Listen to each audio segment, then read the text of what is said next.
I'm from the era where you had to be outside to get hot. You had to be nice to be hot. And you had to actually do what you said in the records. On your skills. Because they test you. Yeah, you have to be who you said you are. You said I'm the hustler, or I'm this, or I'm that, or whatever you said you are, the niggas like, oh yeah, where? What day you said? Cool, what block? Like everything I said in the rap, niggas actually gonna verify it. Everything I said, yeah, I was outside, I did X, Y, Z, I did that shit. Niggas already know. I'm the type of nigga, like, you know how niggas like, oh, you moved from the hood, oh, you gotta come back and rep. Nigga, I've been in the hood this whole time. When I move, I ain't gotta come back and do shit, nigga. Who, what the who? Nigga, I did way more than y'all niggas. Everything you heard in the rap song, I did it twice, nigga. Fuck is you talking about? When I leave, sayonara, nigga. I can visit on your project day, and I'm gone. I come back when I want. I don't come back because I have to. Nigga, I already put in all the work that niggas rap about for too long, way longer than I should have. Half my career. No, my whole career was funded from street shit. Because either you have a record deal, got a dope boy behind you, or you got an investor. When you are the dope boy, it is what it is. You know what I'm saying? I was the dope boy behind me, nigga. So it's like, my shit ain't in question. I've been in the hood this whole time. When I leave, nigga, just say you miss me. Yeah. Make me to come back. I'll come visit. And then I'm going again, nigga. I don't owe you niggas nothing. I put in work. So the mentality of people, to me, you bugging me out with that type of shit. The rep, the hood shit. I'm like, if you really come from the cloth and did what you said you did, and you are who you said you are, you ain't gotta prove nothing to nobody. You are who you said you are. It's like black. I woke up black yesterday. I was black today, and guess what? I'll be black tomorrow, nigga. I don't gotta prove that to a motherfucker. You know what I'm saying? I know this. I was black today. I was like, oh shit, I'm not surprised by it, nothing. That's how I look at things. If you are who you are, then, and that's the era that I'm from. So to get hot from the couch era, I respect that too, because I like to see young, especially black and Spanish, I like to see young minorities into this game and give their friends jobs, buy their mom at a house, get the money and the accolades, and employ the whole community and make change in their group. I like to see it.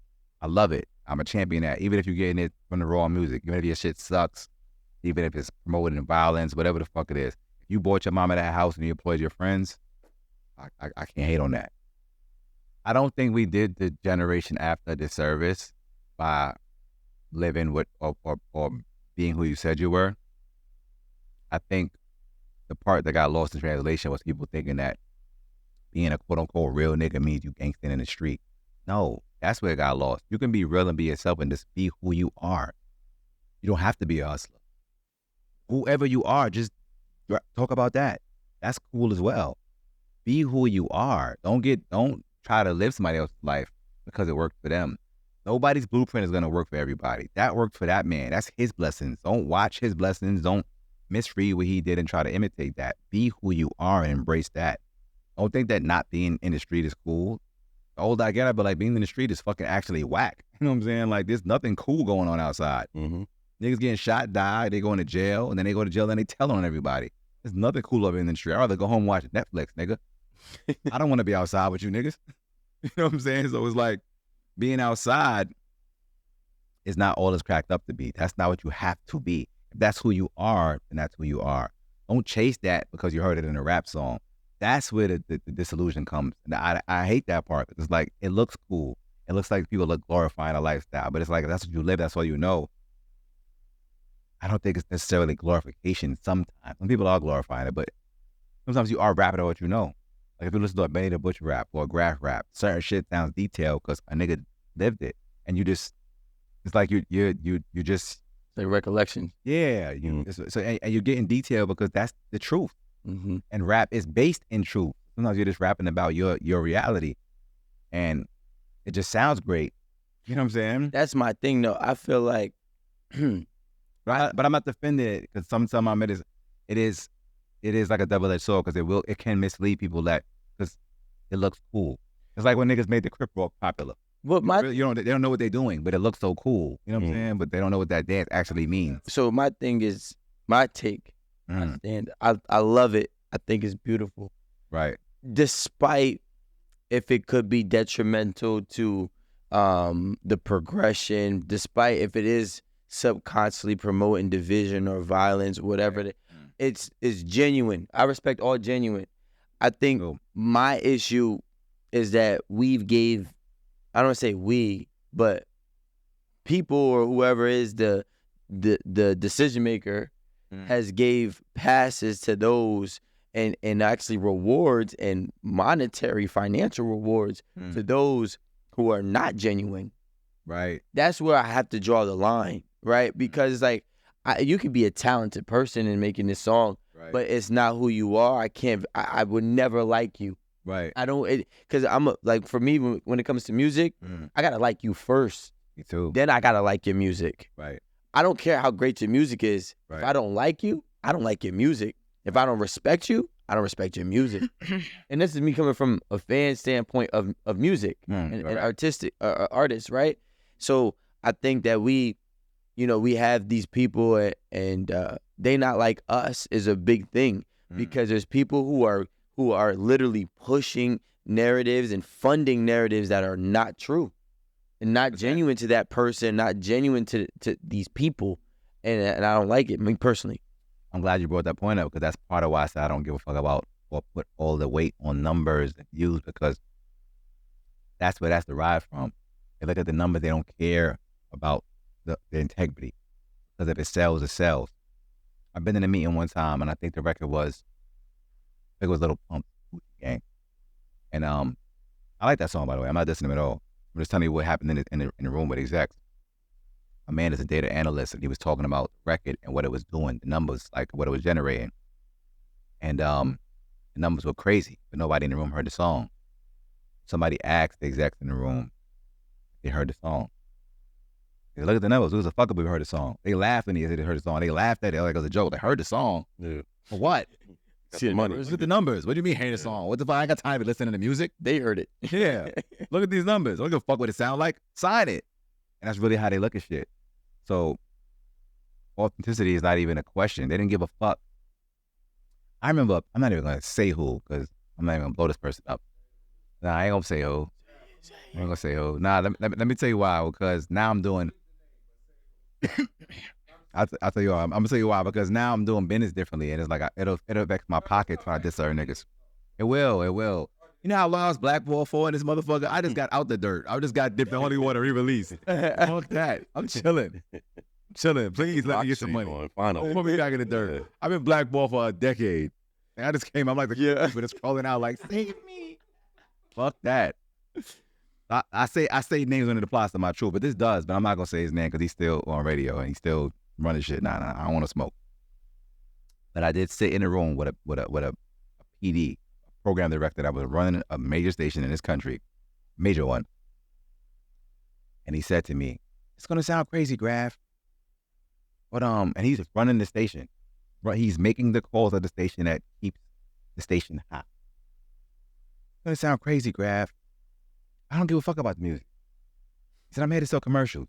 I don't care about the music. I know it sounds crazy. You're a rapper. You're making music. You're shouting music. And I know you want me to play your records. I'm not saying this to offend to this you or your records. He said, I don't care about any of you niggas' records.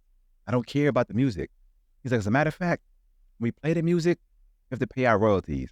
He said, if I could keep the attention of the people with birds chirping, just so I can get to my commercials, I would do that. He said, I don't give a fuck about none of you niggas' music. This nigga was running one of the biggest stations in the country. I was like, I heard you. I was speechless. I was like, I hope you get fired, nigga. This fucking sucks that you in charge. Like, I care about the culture. Get the fuck out of here, fast. Yeah. I think that's why you could probably tell the difference. Like, the older heads, you could see in their music videos, you could hear in their lyrics that it was lived.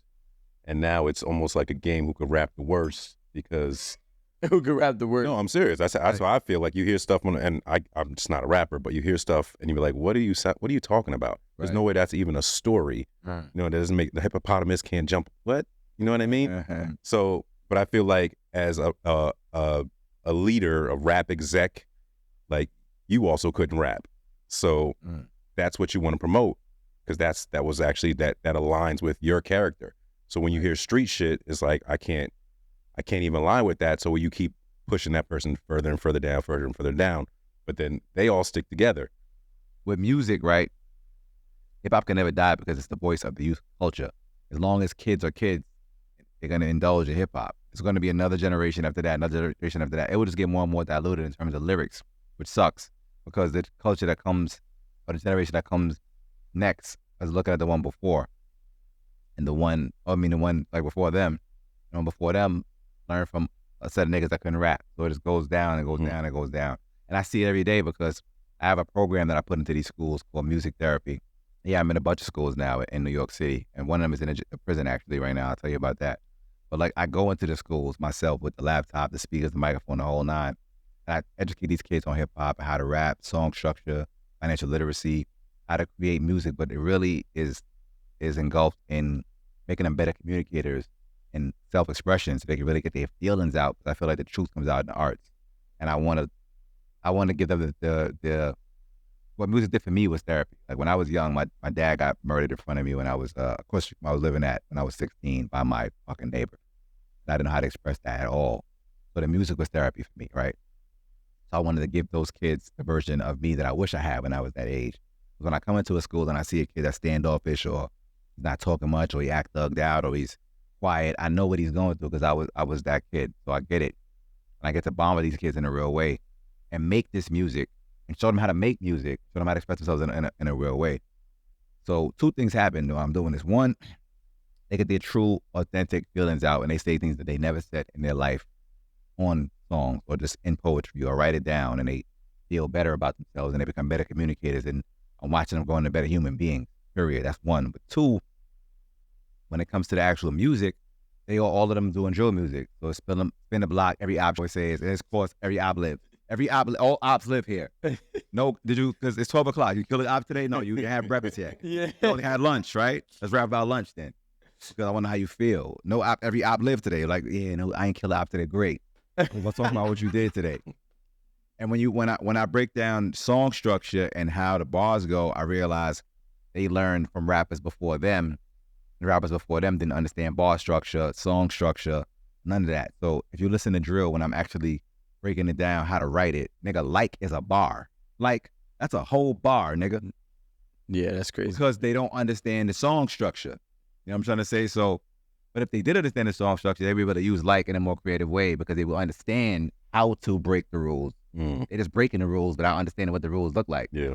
It's like if you want to be AI or Jordan, you have to know the rules to break them. You can't go on the court and not know the rules and break them shits. You're breaking them shits, but it's you breaking them because you don't know them. Yeah. So when I teach them, they're like, oh, okay, I get it. And then they become better rappers and they learn how to use like and everything more creatively because they understand how songs are structured. So that's what's really going on. It's getting diluted because they're not learning the song structure. And for some reason, hip hop is the only sport where the generation that comes after the one that they saw, they didn't study or give a fuck about it. If you look at a boxer or a basketball player, everybody goes and watch the tape. They want to see what the people before them did and take from it. Yeah, everything. Football, you watch the tapes, you're like, okay, boxers, whatever. I'll be boxing. I watch boxers. I'm looking at them like, oh shit, look at how Pacquiao's moving. Look at how fucking I'm watching the footwork. I'm watching what they're doing because I want to take from it and learn from it to be better. For some reason, hip hop now, they didn't give a fuck about the people before them. And it's weird. I'm like, why wouldn't you want to? Why wouldn't you want to take from what was great? I learned early in my career, the greats are great because the greats worked with other greats. That's why they so good. Yeah. They took from each other. Why wouldn't you want to learn what made the greats great? Why ignore it? But you know what I realized, like, in my personal opinion, and the crazy thing is I just learned this just studying Samsung and Apple. Innovation is no more the most lucrative. Definitely not. Imitation and recreation can be extremely more lucrative than innovation, right? So Always. you think about like Samsung and a feature on your iPhone. Samsung did it 3 years ago. Apple does the same feature. Out of nowhere, everybody's excited for it. Right. It's been out. They've been telling you what they've been had a swipe up feature. What are we talking about? Right. They've been Apple had a button for mad long. Samsung been got rid of the buttons. Right. So when I look at it and it's like, damn, that same thing pours into music. The same thing pours into everything. I think that the innovators of hip hop, they they're now not as lucrative. Well, I don't want to say now. I think that personally right now is where the shift is changing. Right. But I would say prior to this year, it wasn't as lucrative as the frauds. You know, the people who didn't really care. Because you got to think about it. You know how many, I played sports all my life. You know how many people I know is like, yo, we've been playing football since we were kids. We played football at high school. We played football at college. I don't want to play as a professional NFL player. This is a lot of college athletes, by the way. I don't want to play in the professional league, but I put so much goddamn time into this shit. I got to get at least a deal so I could get a couple million out of it to make it worthwhile. Same thing with music. There's a lot of people like, I don't care about music. I don't care about the history, the culture. I don't care about the innovation of it. I don't care about the artistic of it. I just want to make money doing it. I want to get paid out because I put so much effort or investment into it. I just want to get some ROI and I could be done. Right. You know, and I think that's why we have a lack of. And I think personally, again, I just want to button it up with saying I think it's beautiful right now because I coach 10-year-old kids, right? 9 and 10. And these little kids, by the way, these little kids trying to tell me I don't know about Kendrick Lamar, right? And I'm like, first of all, in 2010, you wasn't even born, and I was listening to Kendrick Lamar. What is it? They're trying to show me songs from hit songs from 10 years ago. I'm like, you're only 10, and you are 9. And but I think it's beautiful because now these kids have something, and I think there's always a savior in every story, right? And then there's always a domino effect that's going to open the door for other, you know, good, well-purposed pieces to the puzzle, right? And I think that that's what's happening right now. You know, these kids love to listen to now more quality music. But basically, I'm saying like when you look at it, it just makes sense with everything that is transpiring. Look at the start of this year. My bad. I'm sorry. The start of this year, we had Killer Mike win, right? We had Killer Mike win it, and I know there was a lot of people that was hating on it. Right. The popular, the pop music fans hating on Killer Mike winning. Killer Mike went from Killer Mike winning, doors opening up to a Kendrick Lamar Drake beef, to Kendrick Lamar actually sparking a good version of quality music, getting more recognition. And look at what's happening. I mean, we're speaking about music right now, right? But look at what's happening this year. Look at who won. Right, real shit. Right? Look at who's now got 5. And the fakes are falling. And look, and now you got Kendrick that got 5 Grammys nominated for next year, right? We also got somebody else that's got some Grammy nominations that we're going to talk about right now. Who could that be? Holy smokes. And I think he's sitting right next to me, actually. His name is Graf. Oh, shit. Shout out to Graf. I definitely want to give you some kudos with that. That shit is crazy. Like, it's actually it's considered for a Grammy, but that's the beginning of good enough for me, because I'm like, I'm a dirty Jamaica Queens nigga. I'm like, what? A Grammy? Holy smokes. And I talked that into reality. I manifested that because I said it earlier when I made this album. I was like, it's going to give me a fucking Grammy. It's a God's Time album that I put out. It's called God's Time for that reason too, because I feel like I'm working in my purpose and God is leading the way.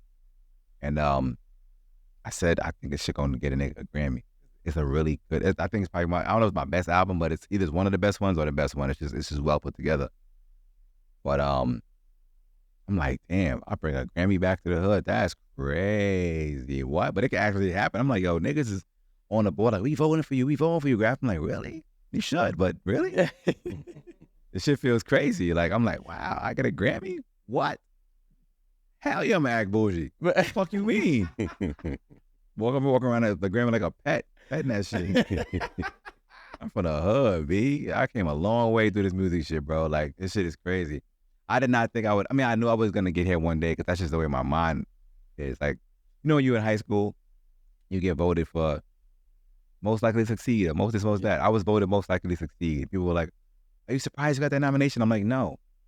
When you're a rapper, you say, are you surprised? No, because my mentality is to win. I was put here to win at whatever the fuck I'm doing. I don't have mentality of a person that is willing to lose or stop. Only God in jail can stop me. God in the feds. That's it. If I'm not in a coffin, I'm gonna win. Yeah, or sell. Right. That's it. I can't even. I might win in a cell because I've been even in a cell. I'm gonna win because me teaching in the jails now. I'm sitting there like the label's gonna figure out that niggas in jail are in jail listening to music and buying it, and they're not going nowhere because they're in jail. Somebody is gonna push a rapper in jail, and he's gonna be the biggest fucking thing in the jail and make a bunch of money. You could have a Drake, Kendrick level artist in prison. You can. I'm like, I see it. So even if I wasn't there, I'd probably still be that nigga. Yep. Because I see it. I'm like, yeah, I don't see the market for this shit. Like, you could make a killing off motherfuckers in jail because they're gonna buy music to pass the time, and they like music sells no matter where you are in the world. Yeah. These motherfuckers go to jail, stop listening to rap. Like, no. So if you pushed an artist in jail and he was hot and you made the music spread, he's gonna sell and he's gonna be the hottest nigga. I mean, you can't do shows and shit. I mean, maybe you can. You probably could. Yeah. You made the yard rocking shit. Like, you know what I'm saying? Like, Zeri. yeah. Like, there's gonna be, it's gonna, remind my words, there's gonna be a hot nigga in jail that a label pushes if they figure that shit out. Outside. Remember, It might be me. I might do it because I'm in the system. Like, you know how many records I'm recording these kids in the jail and they making dope songs.